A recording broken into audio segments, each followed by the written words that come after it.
So hello everyone, welcome to our YouTube channel guys. So guys, जितने भी student है BA programme के या बीए ऑनर्स के या बीकॉम के, तो जितने भी स्टूडेंट है सेमेस्टर 5th के अगर आप हो तो आपके लिए वीडियो होने वाली है।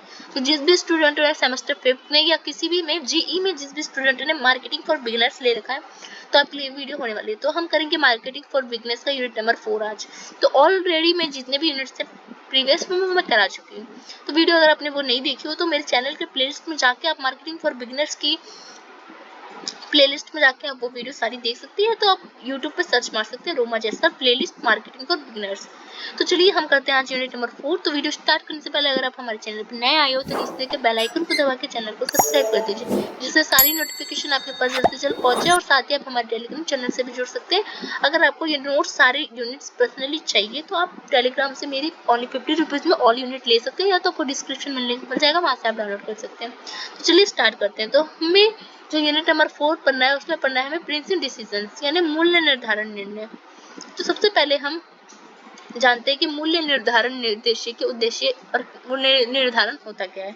तो मूल्य निर्धारण जो है विपणन यानी जो डिसीजन है मूल्य निर्धारण का, वो एक महत्वपूर्ण निर्णय निर्धारण पहलू है यानी डिसीजन मेकिंग प्रोसेस है, जो कि सीधे कंपनी की जो आय है उसको क्या करता है, प्रभावित करता है। मूल्य निर्धारण के कुछ प्रमुख उद्देश्य शामिल होते हैं जिसको हम जानते हैं। जो मूल्य निर्धारण होता है यानी जो प्रिंसिंग होता है, उसको ऑब्जेक्टिव होता है कि फर्स्ट की लाभ और अधिकतम हो, मतलब जो लाभ हो, प्रॉफिट हो, वो बहुत ज्यादा हो। तो मुख्य लक्ष्य इसका होता है कि एक अधिकतम लाभ प्राप्त करना फर्स्ट। दूसरा होता है कि बाजार में पैठ बनाना यानी मार्केट में क्या होना, एक अपना बिल्कुल बैठ जाए मार्केट, मतलब हमारा जो प्रोडक्ट है वो मार्केट में बिल्कुल सेटिस्फाई हो जाए। तो कंपनियां प्रारंभिक चरण में कम कीमतें तय करती है जिससे मार्केट जो लोग हैं वो उसको खरीदे, उसको जाने प्रोडक्ट को, ताकि बाजार में वो प्रोडक्ट है वो पहुंच सके और हर एक बंदा उसके बारे में जान सके और बाजार की हिस्सेदारी प्राप्त कर सके वो। तीसरा है जीवित रहना यानी सर्वाइवल करना, यानी आपके प्रोडक्ट हमेशा से मार्केट में रहने ही चाहिए, मतलब डाउन नहीं होना चाहिए। यानी कठिन आर्थिक परिस्थितियों में भी कंपनी अपने जो प्रोडक्ट है उसकी कीमत इस प्रकार तय कर सकती है कि ताकि जो लागत है वो पूरी हो सके, आपका मार्जिन पूरा निकल सके और आपका काम भी चलते रहे। जो चौथा है निवेश पर वापसी यानी ROI प्राप्त करना यानी अचीविंग रिटर्न ऑन इन्वेस्टमेंट, यानी जितने भी आपने कोई भी व्यवसाय एक विशिष्ट निवेश वापसी लक्ष्य को प्राप्त करने के लिए कीमतें तय करता है कि एक कीमत ऐसा तय करते हो आप कि आपने जितने भी उसमें पैसे लगाए हैं वो तो निकल जाए, आपकी नुकसान ना हो। पांचवा है बाजार स्कीमिंग यानी मार्केट स्कीमिंग, यानी उच्च प्रारंभिक कीमतें तय कर जाती है ताकि बाजार में जो शीर्ष ग्राहक है उसको भी आकर्षित किया जा सके और प्रीमियम कीमत चुकाने की ये वो इच्छुक हो। तो कुछ बाजार स्कीमिंग द्वारा कुछ ऐसा प्रोडक्ट महंगे भी लॉन्च करे जाते हैं। कुछ लोगों का धारणा होती है कि हम महंगा प्रोडक्ट ही अच्छा होता है वही लेंगे, तो वो प्रीमियम प्रोडक्ट भी मार्केट में बने रहा है। तो तीसरा है कि ग्राहक वफादारी बनाना यानी जो बिल्डिंग कस्टमर लॉयल्टी करना, यानी दीर्घकालिक यानी लंबे समय के लिए जो कस्टमर है उसके साथ एक रिलेशन बनाना एक मूल्य निर्धारण का उपयोग किया जाता है। इसके द्वारा क्या करता है, ग्राहक से अच्छे संबंध बनाए जाते हैं लॉन्ग टाइम के लिए, जिससे ग्राहक को मूल्य प्रदान किया जा सके। छठा है ब्रांड छवि को बढ़ाना यानी अपने इनहेंस करना ब्रांड को, ब्रांड की जो इमेज है। कुछ कंपनियां प्रीमियम मूल्य और निर्धारण का उपयोग करके क्या करती है, ब्रांड को विकास करती है और विशिष्ट रूप से इसे स्थापित करती है। जैसे कि आईफोन हो गया, की हो गया, कितने महंगे प्रोडक्ट है, इसको इन्होंने महंगे में डाल रखा है कि हाँ ये लग्जरी है, तो एक ब्रांड में छवि छोड़ देते हैं ये लोग। तो अब जानते हैं कि उत्पाद यानी प्रोडक्ट जो है उसकी कीमत को प्रभावित करने वाले कौन कौन से कारक होते हैं, यानी एक प्रोडक्ट को कौन कौन से जो कारण होते हैं, फैक्टर्स होते हैं जो इफेक्ट करते हैं। तो सबसे पहले उत्पादन लागत यानी कॉस्ट ऑफ प्रोडक्शन।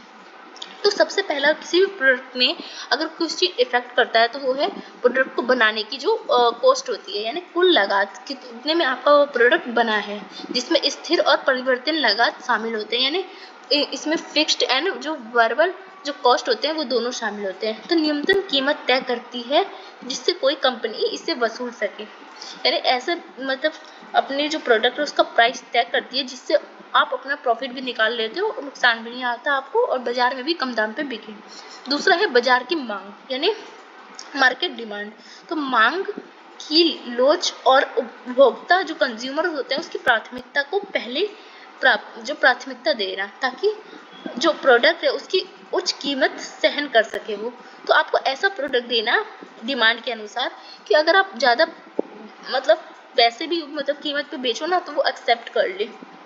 तीसरा है कंपटीशन यानी प्रतिस्पर्धा, यानी प्रतियोगियों की मूल्य निर्धारण रणनीति व्यवसाय के मूल्य निर्धारण निर्णयों को भी प्रभावित करती है। तो जितने भी प्रतियोगी होते हैं उसके जो प्राइस होते हैं वो भी आपके प्रोडक्ट पे इम्पैक्ट करते हैं। अभी आप मैगी लेने जाओ तो 10 की मिलती है सारी मैगी, कोई 12 की देता है तो आप नहीं लोगे, आप कहोगे वो तो 10 की दे रहा है। तो ऐसे मतलब आप एक कंपटीशन प्रोडक्ट है कि एक ही जैसे प्रोडक्ट और भी है मार्केट में तो उसकी रेंज है ना उससे नीचे रखो, उससे हाई मत रखो, क्योंकि फिर दिक्कत आ जाती है। तो चौथा है ग्राहक धारणा, यानी जो कस्टमर जो परसेप्शंस होता है, यानी जो भी प्रोडक्ट है उसका आभासी मूल्य उस कीमत को प्रभावित करेगा जिससे ग्राहक भुगतान करने के लिए तैयार हो जाए। यानी एक कस्टमर की एक धारणा बन जाती है कि हम इतने में ही लेंगे, इससे ज़्यादा में नहीं लेंगे। तो एक उसकी एक क्या करना है, आपको परसेप्शन उसका बनाना है। तो नेक्स्ट है कि आर्थिक स्थिति यानी इकोनॉमिक कंडीशन, यानी मुद्रास्फीति जो है, मुद्रास्फीति या मंदी हो जाए मार्केट में तो क्या हो, आपका जो प्रोडक्ट है वो क्या हो, उसका शक्ति को बल मिल सके, मतलब वो कैसे भी सिचुएशन आ जाए आपका प्रोडक्ट पावरफुल हो। तो नेक्स्ट है कि नियामक वातावरण यानी रेगुलेटरी इन्वायरमेंट में भी, यानी सरकारी नीतियां हो जैसे जीएसटी वगैरह भी लग रहा हो, चाहे मूल्य निर्धारण हो, कराधान हो, इस सब के बावजूद भी आपका विचार किया जाना चाहिए इस चीज पे कि मतलब कि हमें क्या है ऐसा प्रोडक्ट बनाना है, ऐसा करना है कि हमारे रेगुलेटरी इन्वायरमेंट के अंतर्गत बनाना है, कुछ ऐसा इससे बाहर नहीं करना है जो सरकार मतलब असंवैधानिक हो। तो नेक्स्ट है बाजार संरचना यानी मार्केट स्ट्रक्चर, यानी विभिन्न बाजार संरचनाएं जैसे पूर्ण प्रतिस्पर्धा, एकाधिकारी या अल्प अधिकारी मूल्य निर्धारण करना जिससे लचीला हो सके, मतलब आपके प्रोडक्ट को हर टाइप के जो कंपटीशन है और रेट है उसमें बेचना जिससे वो लचीला हो किसी में भी ढलने के लिए। नेक्स्ट है विपणन उद्देश्य यानी मार्केटिंग ऑब्जेक्टिव। तो मार्केटिंग कंपनी अपने आप को एक विलासिता ब्रांड के रूप में स्थापित करना चाहती है, मतलब बड़े ब्रांड के रूप में, इसलिए वो कई पैमाने पे अपील करती है और अपना मूल्य निर्धारण करती है और अपने ब्रांड अपने मार्केटिंग द्वारा लोगों को जागरूक करती है। तो अब जानते हैं हम नए प्रोडक्ट के लिए मूल्य निर्धारण रणनीति। अब आप कोई प्रोडक्ट बना रहे हो उसके लिए उसको रणनीति क्या होगी, आपका प्लान क्या होगा, स्ट्रेटेजी क्या होगी इसको बनाना। तो सबसे पहले कि पैठ मूल्य निर्धारण करना, यानी आपका जो पेंट्रेशन है उसको निर्धारण करना, यानी सबसे पहले एक परिभाषा जानते हैं। एक मूल्य निर्धारण रणनीति जिसमें कोई कंपनी बाजार में प्रवेश करने और ग्राहकों को आकर्षित करने और तेजी से बाजार में हिस्सेदारी प्राप्त करने के लिए कम मूल्य निर्धारण करती है। तो सबसे पहले आपको मार्केट में घुसने के लिए कम रेंज में अपने प्रोडक्ट को लॉन्च करना पड़ेगा कि हर व्यक्ति उस प्रोडक्ट को ले सके और जान सके। दूसरा उसका उद्देश्य होना चाहिए, पर्पस होना चाहिए। इस रणनीति का उद्देश्य एक बड़ा ग्राहक और आधार बनाना हो और ब्रांड की पहचान बनाना हो, मतलब आप कम दाम पे इसलिए बेच रहे हो क्योंकि हर एक व्यक्ति उस बारे में जान सके और आपकी धारणा बना सके और उस ब्रांड की पहचान हो, और जो प्रतियोगियों को बाजार में प्रवेश करने से रोका जा सके। तीसरा है कब उपयोग करें, यानी when to use, यानी अत्यधिक मूल्य संवेदनशील बाजारों में प्रभावित होता है जहां प्राथमिक लक्ष्य मात्र बन जाता है ना कि तत्काल लाभ उत्पन्न करता है। तो आपको कब प्रोडक्ट को लॉन्च करना चाहिए, कैसे लॉन्च करना चाहिए वो भी आइडिया होना चाहिए। तो दूसरा आप पढ़ेंगे हम स्क्रीमिंग मूल्य निर्धारण, या स्क्रीमिंग प्रिसिंग क्या होता है या इसकी परिभाषा जानते हैं। सबसे पहले एक मूल्य निर्धारण रणनीति जहां कोई कंपनी नए प्रोडक्ट के लिए प्रारंभ से ही उच्च कीमत की जो तय है वो निर्धारण कर देती है। जैसे हमने इससे पहले पढ़ा, हमने क्या कहा कि कभी भी कोई प्रोडक्ट लॉन्च करो तो सस्ते दाम से करो, तब धीरे धीरे रेट बढ़ाओ। पर ये स्कीमिंग में क्या होता है, आप सीधे ही एकदम हाई रेट के प्रोडक्ट लॉन्च करते हो मार्केट में। इसका उद्देश्य यह होता है कि ये व्यवसाय उन ग्राहकों को अधिकतम लाभ प्रदान करता है जो प्रीमियम भुगतान करने के इच्छुक होते हैं, कुछ लोग की धारणा होती है कि हम महंगे लेंगे, तो उनके लिए ये होती है स्कीमिंग मूल्य। इसके बाद अधिक मूल्य संवेदनशील उपभोक्ताओं तक पहुंच जाती है। इसके बाद जो दूसरे कस्टमर होते हैं उसके पास भी धीरे धीरे पहुंच जाती है, क्योंकि वो लोग जानने लग जाते हैं उससे। और कब उपयोग करें, इसमें भी आता है व्हेन टू यूज। तो ये आमतौर पर तब उपयोग किया जाता है जब कोई प्रोडक्ट अभिनव या अद्वितीय होता है और प्रतियोगिता इसमें कम होती है, क्योंकि महंगे प्रोडक्ट में बहुत ज़्यादा कॉम्पिटिटिव नहीं होता, सस्ते प्रोडक्ट में ही होते हैं। जैसे जैसे प्रतियोगिताएं बढ़ती हैं, कीमतों को व्यापक बाजारों में आकर्षित करने के लिए ये लोग क्या कर देते हैं, फिर कम कर देते हैं, फिर इसका भी प्राइस क्या होता है, धीरे धीरे कम हो जाता है। तो अब जानते हैं वितरण निर्णय के लिए चैनल, प्रकार और कार्य कैसे काम करते हैं। तो वितरण चैनल होता क्या है? तो वितरण चैनल जो है वो वह मार्ग होता है, वो रास्ता होता है जिसके माध्यम से जो हमारा प्रोडक्ट है, यानी जो हमारा उत्पाद है और जो हमारी सर्विस है, हमारी जो सेवाएं हैं, हमारा प्रोडक्ट, हम चाहे प्रोडक्ट बेच रहे हो चाहे हम सर्विस दे रहे हो, वो हमारे उत्पादकता से उपभोक्ता तक पहुंच जाए। मतलब जो बनाने वाला है उससे कस्टमर तक पहुंच जाए, कंज्यूमर से कस्टमर तक पहुंच जाए। वितरण चैनलों के विभिन्न प्रकार हो सकते हैं, जो कि प्रत्येक आपूर्ति श्रृंखला में विभिन्न भूमिका को पूरा करते हैं। मतलब एक कह सकते हो एक श्रृंखला में होते हैं वो। तो सबसे पहला है प्रत्यक्ष चैनल। प्रत्यक्ष चैनल क्या होता है, जिसे डायरेक्ट चैनल कहते हैं। तो उत्पादक सीधे निर्माता से उपभोक्ता तक बिना मध्यस्थता के जाता है, यानी इसमें जो प्रोडक्ट है वो डायरेक्टली जाता है मैन्युफैक्चर से कंज्यूमर तक। जो भी बनाने वाला प्रोडक्ट होता है मैन्युफैक्चर, उससे सीधा कस्टमर अगर कोई प्रोडक्ट खरीद रहा है तो उसे डायरेक्ट चैनल कहते हैं। उदाहरण के तौर पे कंपनी के स्वामित्व वाले स्टोर या ई कॉमर्स प्लेटफॉर्म के माध्यम से प्रत्येक बिक्री शामिल है। आजकल देख रहे हो आप अमेज़न, इन सब के माध्यम से डायरेक्ट जो कंपनी बनाती है वो डायरेक्ट भी बेचती है कोई कोई, या उनका खुद का वेबसाइट होता है जिस अपने खुद के वेबसाइट से वो डायरेक्ट मैन्युफैक्चर वाले अपने कस्टमर तक पहुंचते हैं, बल्कि किसी के माध्यम से नहीं पहुंचते हैं। वो लोग अपने माध्यम से, अपने वेबसाइट के माध्यम से पहुंचते हैं। तो अपने वेबसाइट के माध्यम से, खुद की वेबसाइट से पहुंचेंगे तो उसे डायरेक्ट चैनल कहते हैं। दूसरा होता है इनडायरेक्ट चैनल। तो इनडायरेक्ट चैनल में भी बहुत सारे टाइप्स आते हैं।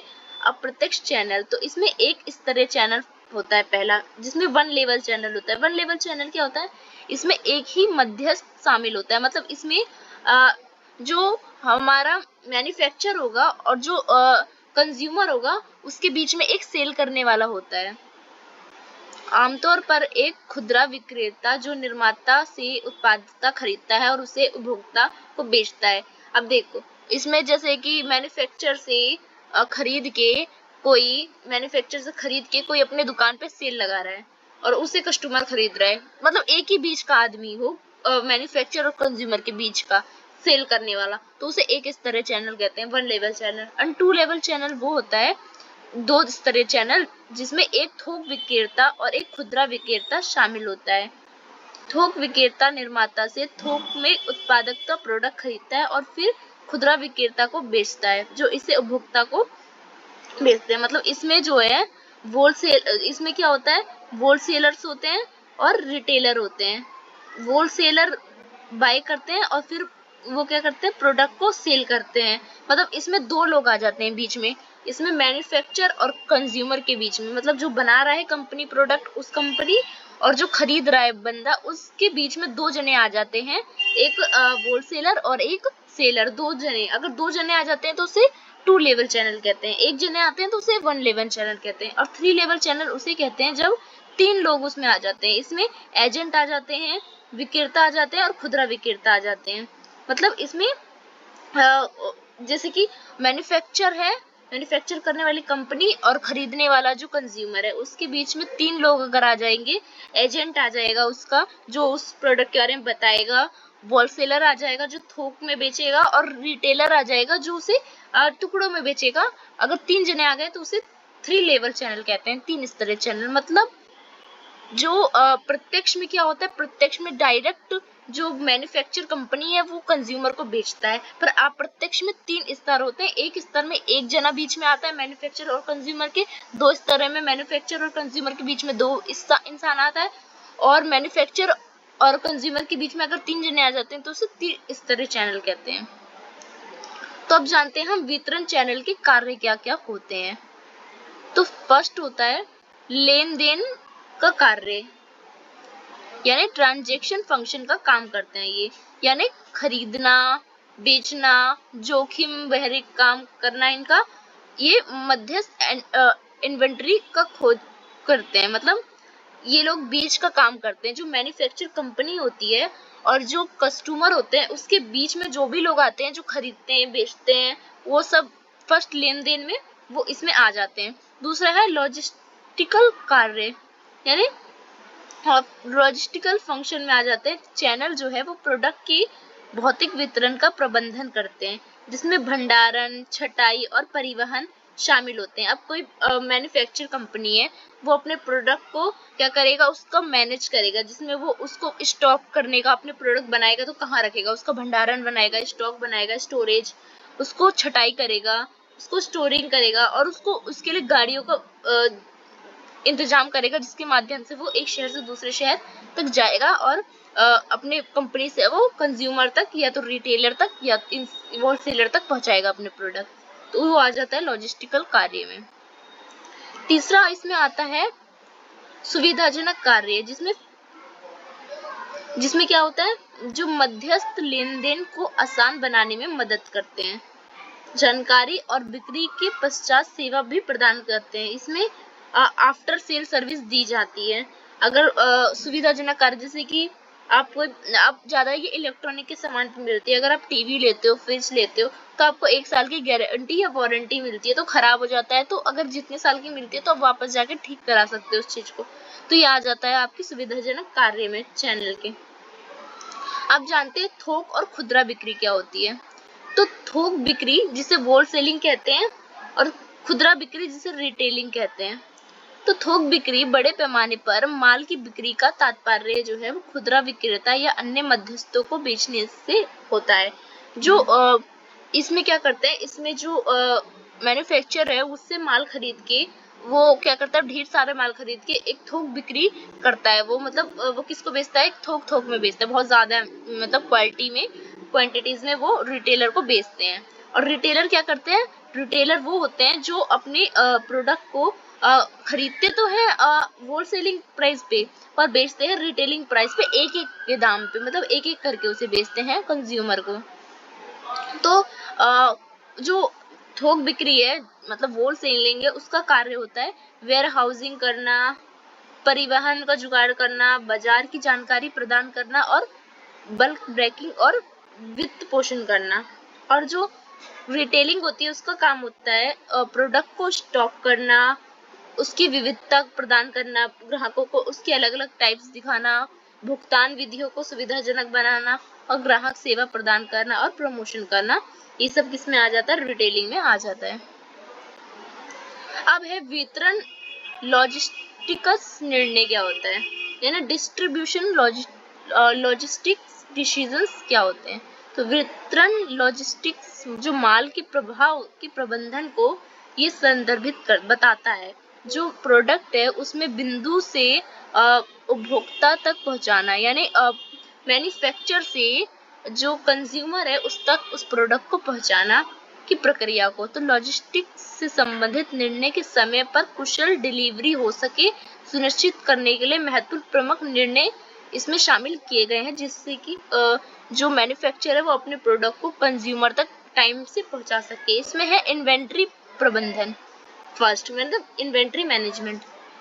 इसमें क्या करते हैं, मांग को पूरा करने के लिए इष्टतम इन्वेंट्री स्तर बनाए रखना बिना ओवरस्टॉक किए, जो पूंजी को बात देता है। मतलब इसमें ओवर स्टॉकिंग की जाती है, मतलब क्या की जाती है, बहुत ज्यादा प्रोडक्ट को इसमें स्टॉक कर लिया जाता है कि अगर मार्केट में अगर प्रोडक्ट को इतना बना लिया जाए, इतना स्टॉक कर लिया जाए कि मतलब उसको फोकसली उसको बेचा जाए मार्केट में, एक टारगेट कह सकते हो, टारगेट जैसा बनाया जाता है।